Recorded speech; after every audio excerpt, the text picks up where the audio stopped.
Hello again, ganda ka-chika life! Kumusta po kayo mga ka-chika? Heto na naman po tayo para sa ating panibagong showbiz update. Alam niyo po bang marami nakapansin na ito daw pong si Barbie Fortesa ay obvious na may something kay Mr. David Licauco?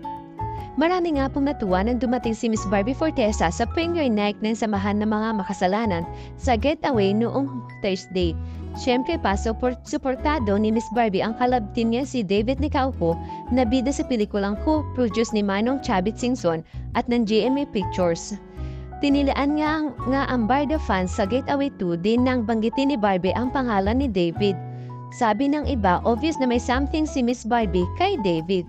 Something as in nag-care raw ito talagang si Miss Barbie sa kanyang collab team.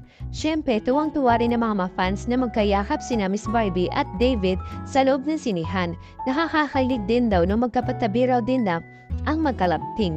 Say naman ng iba, konting push pa mukhang pwede magkaroon daw ng something sa Barda Love Team. Well, pwede kaya? Ito po ang katanungan ng mga fans po ng Barda. Samantala, dumako naman po tayo sa iba nating showbiz update. Alam niyo po ba na itong si Miss Maymay Entrata at Mr. Edward Barber ay hindi na po nag-iilangan?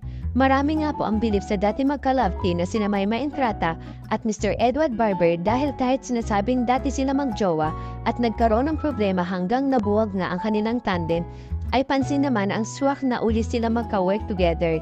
Obvious na nga raw sa ASAP na hindi na naiilang itong si Maymay na mag-host kahit kasama nga po itong si Mr. Edward.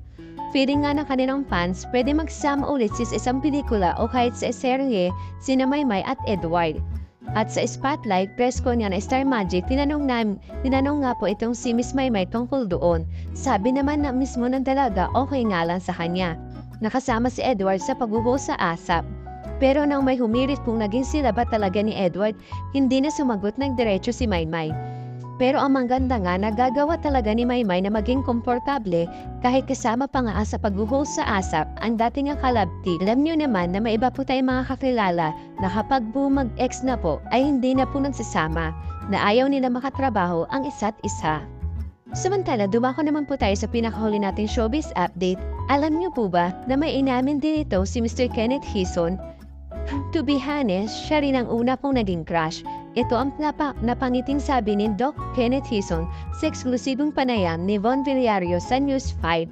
Finally, natagpuan na at nakapanayam na nga po itong si Dr. Kenneth na unang naging crush ng aktres na si Miss Catherine Bernardo na umamin sa episode ng Pilipinas Got Talent kamakailan. Simula nga po nang banggitin ito ni Miss Catherine ay hindi na tumigil ang netizen na i-search o i-research ang pagkakalinlan nito at nalamang kapasalang nito na kanyang Physician License Exam o PLE noong October 2024. At kasalukuyan resident doctor na sa ospital sa Cabanatuan City sa Far Eastern University nagtapos ng doktor si Mr. Kenneth sa Medical Technology bilang PayMed. Ang reaksyon ni Doc Kenneth nang banggitin ni Miss Catherine Bernardo ang pangalan niya hanggang sa naging viral nga sa social media. Actually, nakakatuwa pero at the same time nakaka-overwhelm kasi being a private person nakaka-overwhelm. Pero okay lang naman nakangiting sagot ni Mr. Dr. Kenneth. Kasalukuyang duty noon si Doc Kenneth nang pumutok ang balita na inamin nga po ni Miss Catherine Bernardo ang pangalan po ng kaunang crush niya ay si Kenneth.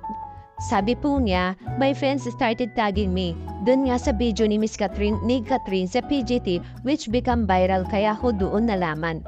Mula nursery ay magkaklase na pala sila Doc Kenneth at Miss Catherine sa Christian Faith Montessori hanggang sa pareho silang lumipat sa Flower Lane Montessori Children's House sa Cabanatuan, Nueva Ecija. Simula noon, hindi ko na maalala kung hanggang grade 1 ba o grade 2 kami magkaklase. Casual na sabi ng first crush ni Miss Catherine. Sa pag-amin ni Catherine sa Pilipinas Got Talent na may crush siyang mistiso na ang pangalan ay Kenneth na halatang kinikilig daw ang actress ay ano ang naging dating na kay Doc. Nung una, I wasn't sure kasi syempre Kenneth, hindi naman siguro ako lang ang Kenneth sa buong Flower Lane pero nung may recall ko parang baka nga ako. Pero syempre, hindi ko naman sinasabing ako, malaki lang ang chance paglalarawan ni Doc Kenneth kanyang naramdaman. Ano nga amang naalala ng binatang doktor sa panahong magkaklase pa sila ni Miss Catherine Bernardo? Si Miss Catherine, naalala ko sa kanya is masayahin siyang tao at pag nakita mo siya, siya talaga yung bright kid. Ganun. Tapos, syempre, maganda kahit bata pa lang. Sabi po ni Doc Kenneth. Nang banggitin ni Miss Catherine na siya ang crush, may crush din po ba si Doc Kenneth sa section nila noon? Natawa muna si Doc Kenneth. To be honest, siya rin ang una akong naging crush. Sabay ngiti. Tinutokso si Doc Kenneth ni Bond. Crush nila ang isa't isa. Ano naman ang nakitang qualities ni Catherine? Una, maganda at pangalawa is sobrang bright niya talaga.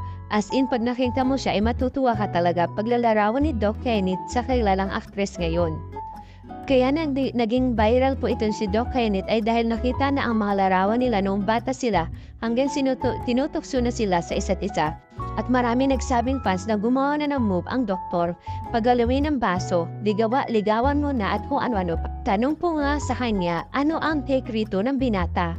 Muling tumawa ang doktor. First, syempre nakakatuwa kasi ikaw ba naman ang maging crush ng isang Miss Catherine Bernardo, diba? Tapos okay naman na overwhelmed lang talaga ako nung una and so far all good naman. Ano kaya ang reaksyon ni Miss Catherine Bernardo na nahanap na ang kanyang first crush? Thank you for watching.